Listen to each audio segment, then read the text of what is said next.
So, Kelvin, Yeah, hi. what's happened? Oh, GB News is imploding. So, for people It's a great sadness. who might have missed it, you've been suspended.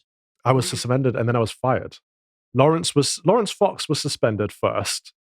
Should we go all the way back? Yeah, I think let's go through the entire thing just so everyone's aware. On a Tuesday 2 weeks ago, I was sat in the green room because I was on Dan Wootton's show, Dan Wootton Tonight. I was in the green room with the other panelists, listening to Lawrence Fox live on air saying a few things about Ava Evans or Ava Santana, whatever her online name is.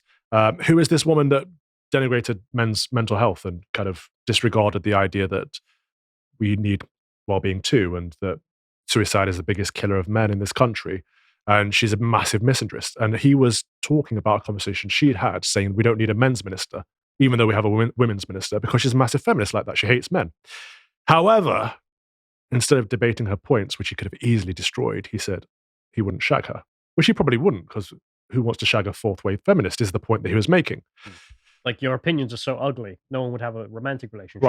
Right. It wasn't anything to do with how she looks or anything like that the feminists are getting all fed up about. But anyway, that was, just for people who don't know, an obvious like smear tactic to focus on that, because she herself had made this claim about men many times. He used her own language against her. Can you imagine a feminist calling men incels and unshaggable? Never. Exactly. Anyway, sorry. But what people don't know, and what hasn't been reported yet, is while I was in the green room with my fellow panelists, the lefty on the panel was sat there texting Ava in the moment, have you seen what Lawrence Fox has said? Because no one would have known. No one would have seen it. No one watches live television anymore. So the whole thing kicked off because of a little snitch wanting to stir the pot. And this is why you shouldn't have these hard lefties on your shows. Forget the Ofcom. It's due impartiality you need. It's not balance, actually. But anyway, the lefty snitched. It all kicked off backstage. Dan's stuck in a difficult position because he's like, I don't want to drop my friend in it, but also I need to say something and no one's giving me a script to say. And he was in the middle of an interview while all this is going off. So I felt so bad for him because Tom Bauer sat there talking to Dan and Dan's like this, talking to his producers. It was all a mess. Anyway, Lawrence got suspended immediately. Dan then later got suspended too for not challenging him heavily enough on air. And then I put out a few tweets in support of them both and saying, I wasn't bringing the station into disrepute. I was challenging us and saying, if we truly stand up for free speech, if that's what we believe in, we call ourselves the home of free speech, we have to defend free speech. And I got suspended too. Sorry? There's a way to salvage the situation. There is a way. And I believe in the mission of GB News. This is why I was there. And I want it to succeed for the right reasons. And I was disappointed that we weren't doing that. Hi folks, we've rolled out a new feature on the website, which is the ability to pay for an individual piece of content. So usually it's £5 a month every month to subscribe to all of the content on the website. But I appreciate there are going to be people who simply don't want to do that. They would be interested instead in purchasing a single piece of content for a lower amount, and they've got a particular niche that they're interested in watching. And so they don't want every single piece of content. They just want this one thing. So we've introduced this function where you can just simply purchase the one thing for £1.89, which I think is about $2.30 at the current exchange rates. And then that's just yours forever. So there's no sort of commitment there. There's no rolling subscription. It's just that one thing. So that's an option now that's on the website. It's completely live. It's completely available. And please go and enjoy it. And we'll see you all very soon. And so I got suspended because of that. And then Lawrence and I both got fired because we weren't on long-term contracts. Even though I've been there since before they launched, I was freelance at the start. Dan Wootton's on a 2-year contract. It's very difficult to get rid of him, which is why he hasn't yet been fired, but he will be fired. But none of this actually has anything to do with Ava What's-Her-Face. Yeah, because interesting. As in, this is the pretext. It is the pretext. Because for me and most people, I imagine looking at that was, I don't care. Like, this whole situation, I couldn't give less of a toss about. But the people who did care are the people who already hated GB News. And you can't appease the people that hate you. It's feeding the crocodile, constantly trying to appease the woke mob. But so on the one side, GB News management want advertisements. They want to make money, and they need to make money. And then every time me or Farage or Neil Oliver say something, the Hope Not Hate campaign and the Stop Funding Hate campaign try to put pressure on the advertisers. And, there is a real business problem there. But on the other hand, if you say your station is about free speech and you want to offer a different perspective, you want to add some balance that the other stations don't meet, you've got to try and find a way to do both. Otherwise, it's just going to become Channel 4. It's going to become another mainstream outlet, which is pointless. We have plenty of those already. I have to wonder when Fox News launch. I mean, they must have understood that there's a balance there if they want to fight in that sphere. Yeah, and they lost eventually. But they managed to at least make a position where they could make that case and then grow. They had Megyn Kelly, they had Tucker Carlson, but eventually they lost their path, didn't they? Sure, don't get me wrong. What's happened with that is not fun, but it's an impossible business because Ofcom is always looming. Ofcom is always there putting pressure on these outlets. And, throughout COVID, we weren't allowed to talk about vaccines, lockdowns, masks. We're not allowed to say certain things about the climate, so-called crisis. The government propagandizes and tells the media through Ofcom what we're allowed to say. So essentially, all broadcast media is controlled opposition. I mean, this is the thing I always try to get across to people, is just how unfree the UK really is. So, I mean, like, Ofcom essentially takes its points from the government about what you can and cannot say, and then goes to a government quango. Someone trying to set up an opposition, media outlet, and then says, no, you have to play by our rules. Yeah. And in which case, well, then it's kind of impossible to be opposition in this country. Yeah. So I had, for example, a conversation about drag queen story time. And I said it's inappropriate for adults to be scantily dressed as women, for men to be scantily dressed as women. It's sexualization, it's adult entertainment. Keep it away from children. The next week I was forced to have a drag queen on my show, which I was actually fine with because I'm like, yeah, let me have a conversation with one. But they're like, for Ofcom balance, you have to have one on. It's like, how is that balance to who or what? I hate this. I hate this thing about balance because, okay, I'm all for balance. When do we get someone from the right on Channel 4 to debate their position? Because you never see it. But also, not everything needs balance. Sure, but let's assume that it did. Right. Why is the rule never fairly applied? Of course. Why does ITV and Channel 4 and whatever, the BBC, never have an actual right-wing person to actually present the right-wing position? I would love to see that. Well, look at Newsnight last week. Yeah. A whole panel of people agreeing that too many people agree with each other on GB News. There's no self-awareness there at all. It's crazy. And it's so obviously just a method of protecting the current paradigm. I mean, when was Ofcom set up? Was it by Blair? I think it was under Blair, yeah. What a surprise. Because this is the thing that everything seems to come back to. Yeah. Tony Blair set up a series of institutions to protect the paradigm that we are now trapped within. Yeah. And that's what we're pushing up against. We want to come out of Blairism. And every power structure is like, well, you're not allowed. Well, no one's bold enough or brave enough or actually clever enough to do it. Yeah. And the Conservatives are just so unbelievably weak, which we'll talk about later. So, but what do you guys think was the true reason for this? Like, do you think I was genuinely fired for some tweets supporting my colleagues? Well, can we see the tweets? We got the tweets to hand. I don't know if John can go and find them, but it seems unlikely because who cares?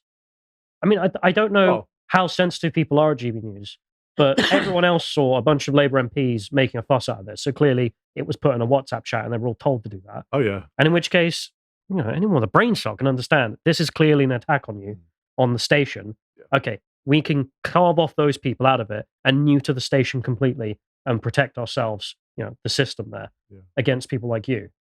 And against people like you, Calvin. People like you. But the actual opposition. I'll tell you who cares. The viewers care. The viewers have been very supportive of me, Dan, and even Lawrence. Sure, but I mean, the management of GB News, I mean, they must understand that you're actually the opposition in this country. Right. And if they bend the knee, then what's the point? Like, this is literally just a waste of time. Yeah. But also, the other presenters must be currently living in a state of fear. Yes, yes. Because we know lots of GB News presenters personally, and you're all very nice chaps, so far to our experience. But you can see that there are a bunch of them who we like very much, who must very clearly be feeling that the sort of Damocles has just lowered itself slightly. Yeah, and some of them know that their time is coming. Yeah. And they're trying to bide their time. This was all on the cards. I learned through Bloomberg a couple of weeks ago that they were planning to get rid of me, Lawrence, and Neil Oliver. They were going to take us off of broadcast media and push us onto a new online platform so they didn't have to skirt Ofcom. Yeah. And I messaged my boss, like, is this true? He's like, yeah, let's have a chat about it. Like, thank you for letting me learn through the papers. Yeah. But I don't want to be. If I wanted to be online, I would have been online. Yeah. Anyone can. That's the beauty of the internet. Yes. So it all comes down to being afraid of Ofcom. But the crux of it for me is I did an article a few months ago breaking down what Enoch Powell said and what I agreed with. And that was it. That was the moment. We did a chat on the podcast. We did. That marked my cards. Yeah. And this is why you said Neil Oliver. He's so obviously the next one to get the hatchet because I don't know how to describe it really. He's the one he's the people. His views on ethics and morals. Yeah. Well, he raises the taboos. He's spoken about midazolam. He's spoken about vaccine harm. He speaks articulately and honestly about genuine issues that the mainstream wants to skirt over. Yeah. That's what it all comes down to. Because it's actually very easy to spot who the marked people are. It's because who's prepared to challenge the paradigm and in a decent and honest way. And Neil is honestly one of the best voices in this sphere for that sort of thing. So it's just like, I love you, Neil, but I can tell that they're going to come for you, you know. Absolutely. I knew, you know, I could tell it would be like, honestly, I thought Dan would be okay because, you know, Dan hadn't been that radical on things. He was very sensible. He's political sometimes, but he's also entertainment. You know, he's more mainstream than Neil and I. Yeah, and he's you know, more center on a lot of things. So it's okay, fair enough. But, you know, this is just, I mean, what do you think comes next? Well, it's a crunch time, really, for GB News. They have to now decide what they are and who they want to be. They hired a load of Sky News people, or both on screen and off screen. You know, their morning and daytime shows I've never watched because I'm not the audience for that. I can only watch the evenings and weekends anyway. And a lot of their viewers, a lot of the core, think the same as me. So it depends. Are they going to stick with the freedom fighters, the truth speakers, or are they going to go towards mainstream success and get big ad deals and just become Channel 4 too? So I've got, I suppose what I'll do is present the Steelman argument for GB News. Right? Okay. And so if I was in charge of GB News, I might well say something like, well, what can you expect? We've got the government like breathing down our necks, possibly going to legislate us out of existence with Ofcom. They could not only ruin us, but ruin the possibility in future of having any opposing position or opposition voiced in the public domain, right? So we have to be very careful. And so if anyone, hey, I'm not saying I agree with this, right? But no, but this is what they could be saying, right? And so they're like, so we're going to have to get the most radical fringe off in order to maintain a path forward. Could we get the tweets back up of Calvin's tweets real quick? Yeah, I know. They weren't radical. No, but in any human way, never mind the context, because the context is obviously just you being like, well, I don't care. No one from Ofcom called up any of the leadership at GB News and said, because of this, you need to curtail this extremist or blah, blah, blah. Yeah. This is entirely something they did do to themselves in your instance. I mean, I don't know if there's an argument. It was your particular instance I found most shocking, to be honest. Because, okay, fair enough. Lawrence Fox and Dan Witten are sniggering that Lawrence wouldn't shag some woman. Your Steelman makes some sense there, where Ofcom could get involved, but they're never going to get involved because of this. Well, they said to me, I am bringing the station into disrepute, which is gross misconduct. But I would say in return, actually, they're the ones bringing the station into disrepute. I was standing up for the mission of the statement. But I don't see how...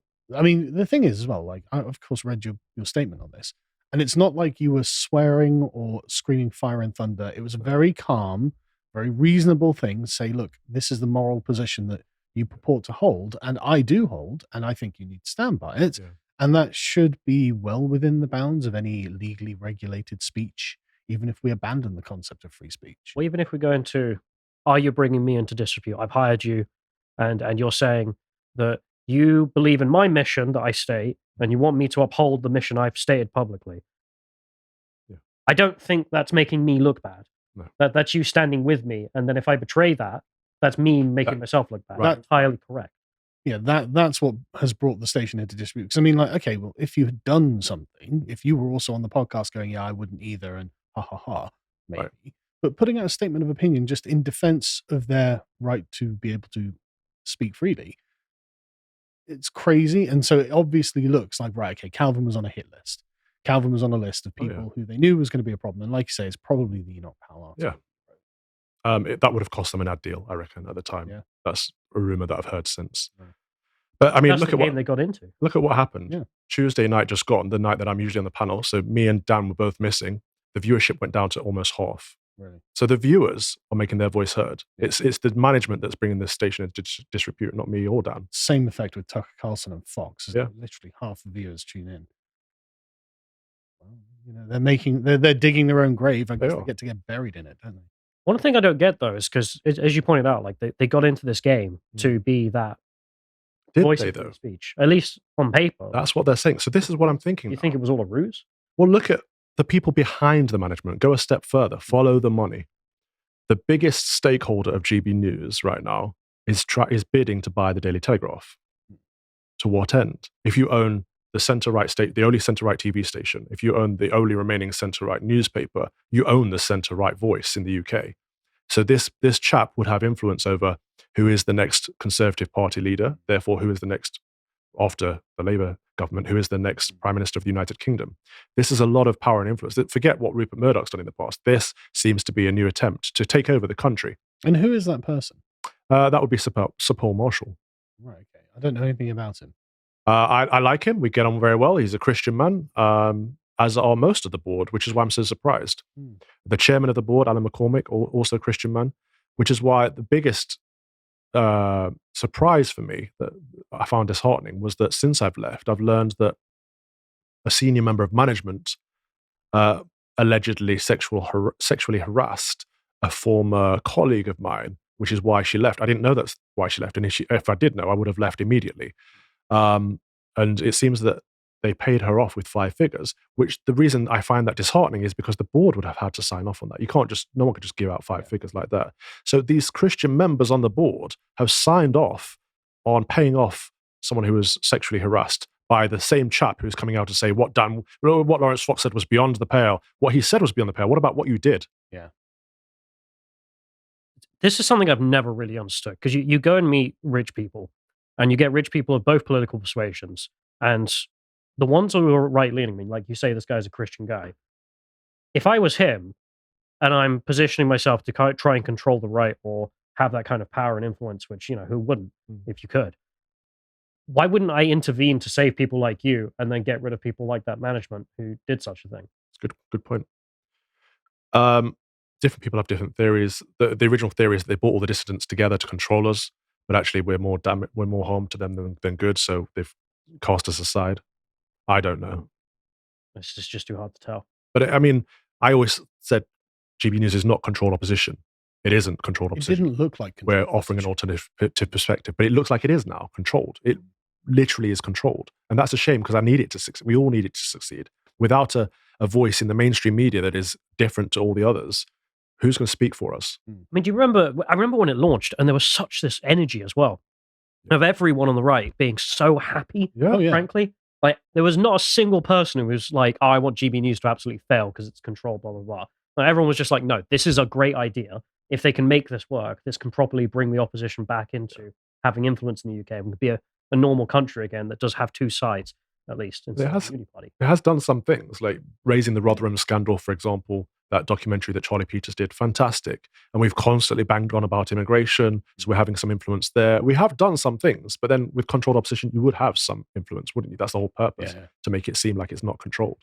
But then you would also think, if you're in the management, I mean, I kind of hate the controlled opposition wording, because it gets a bit conspiratorial sometimes, but I get what you mean, and there's definitely some element there now.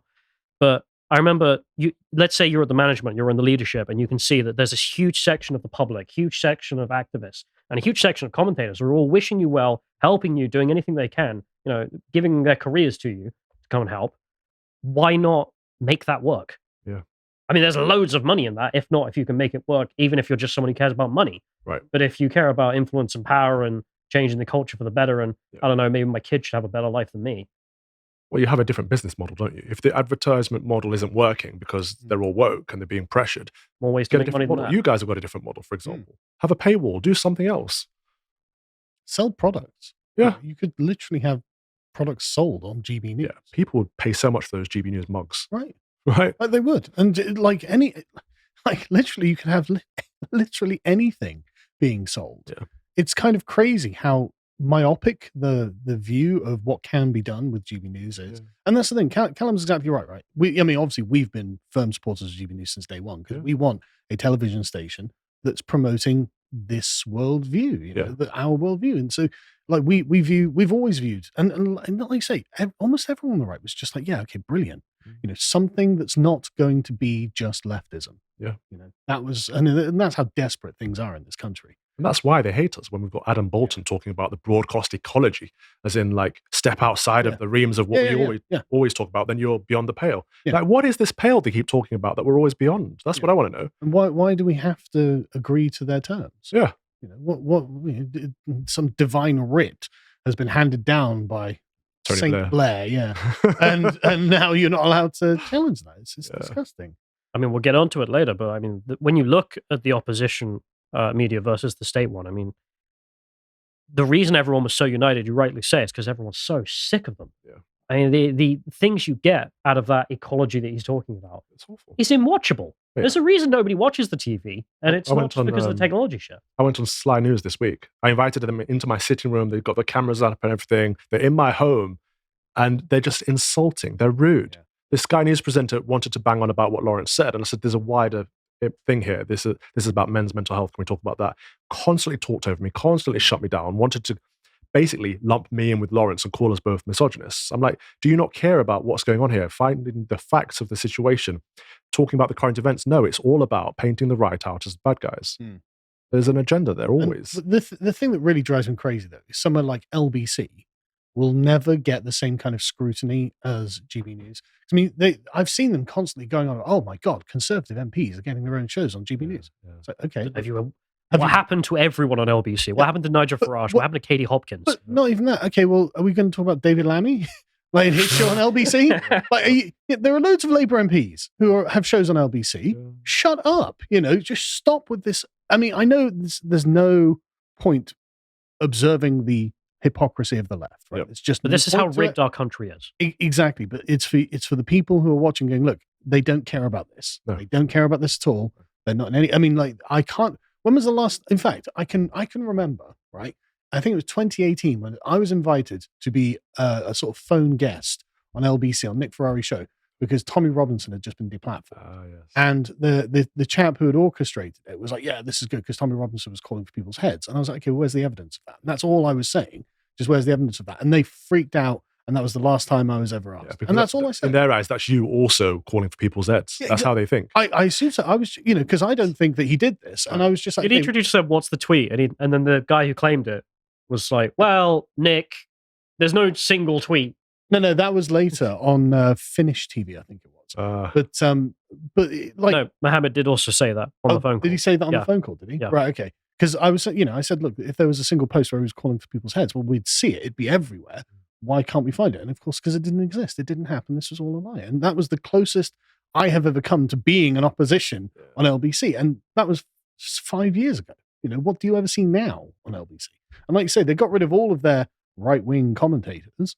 So the Ofcom's totally ignored all of this. They don't care. They're just regulating GB News because of what GB News purportedly represents. Well, I wanted to get Tommy on the show. Well, of course. That's a question we must ask, I suppose. Is there a blacklist? Of course there is. And I'm on it. There's a literal blacklist and a metaphorical blacklist. And you're right, you are on it. I tried to get you on the show so many times. I know. And my direct line manager said no. And I'm like, but why? He's relevant to the conversation. People like him. Why can't I just get him on to talk about this? I'm like, no, he's a bit, beyond the pale. Yeah. I really want to see a definition of what this pale is. Yeah, me too. But I thought, Tommy Robinson, I disagree with him on loads of stuff, but I also agree with him on some stuff. And I want to find out where that balance is, but also why he takes the approach he takes. He's had a massive influence in this country in lots of ways. Let's have a conversation. Let's sit down. And I didn't get very far. I remember Lawrence Fox asked to have him on as well. And I happened to be in Lawrence's kitchen when the head of TV was on the phone, ranting and blazing down the phone. You cannot have that man on our show. I actually got permission to get Katie Hopkins on, though, from the CEO. Oh, yeah. And it still got blocked by all the managers and producers between us. And I'm like, if the CEO says yes, how can this not happen? Who are these managers? As in, where have they come from? Sky News. Not all of them. No? One's from the Express. One is from Good Morning Britain. Well, okay. So you hide what the company... fair, a lot of people. They've had Tommy on, though. Who has? Good Morning Britain. Yes, but the guy, the producer who let Tommy go on GB said it's the greatest regret of his career. And I watched the clip and it was fine. Yeah, it was a good clip. It was a good clip. One of the things that I find fascinating about Tommy is just that they haven't got an actual quote from him that they can throw out. Like, there's no actual line where Tommy has said something atrocious. It's just he represents a kind of scary working class energy that they don't like. That's it right there. You put the finger on it there. It is the working class that they hate. Yeah. They sneer at us. Totally. It's the metropolitan liberal elite looking down their noses at everyone that's not them. Yeah, absolutely. And you hear that phrase so much, but when you can actually point to the human beings. Yeah. Because literally they don't have a quote from Tommy. They've got nothing about, because he's not the most metropolitan of people, Right. but he does, okay, with me, they can say, well, you said this. Yeah, fair enough. Okay, well, maybe I did. But they can't do that with him. So why is he, but it's literally just this class prejudice. Let's bring your points together. You said, who are these people? GB News hire a lot of people from Sky, from the BBC, and straight from university. These are liberals. They're already wet. They're woke. They don't believe in the mission of GB News. They just want a job. And most of them go back to the BBC and say, look, I managed to survive at GB News for 6 months. And to link that to the blacklist, these woke people put Darren Grimes on the blacklist. What? Don't get me wrong. I didn't end up hiring him. Yeah. He was still a contributor. I really like Darren. He's a really nice chap. He is obviously a really nice chap. Yeah. Don't think he deserves to be on any blacklists. No. He couldn't get on any shows, and we found out he was on a list, and we found out who put him on, and it was one of these liberal producers. Because I moaned to the people above, I moaned to our managers, like, why can Darren not get on any shows? The only show he went on was mine, because I pushed it through. Yeah. Like, why is he not getting invited? He has a contract saying he should be on 3 times a week. Why is he not on any shows? Yeah. It's because these woke producers. That seems to be the real structural failure with all institutions like this, in my opinion, is that it's the human beings you hire. And if you've got a system that's set up of people who hate you, and then you hire from those institutions that hate you, you're setting yourself up for failure. I mean, if you have to, you have to, but then you should be trying to weed those people out over time as fast as possible. But getting new people in. I sat down with the CEO multiple times and said this exact thing. Like, we need to hire people with our ideology, people who believe in the mission of GB News and believe in free speech. Want you to make money. And that. Let's do that and train them up. Let's give them skill. I mean, the editing is not that difficult, and the camera buttons, it's not that difficult, right? Let's train them on how to. In fact, let's set up an apprenticeship scheme, and then we can get people directly from school.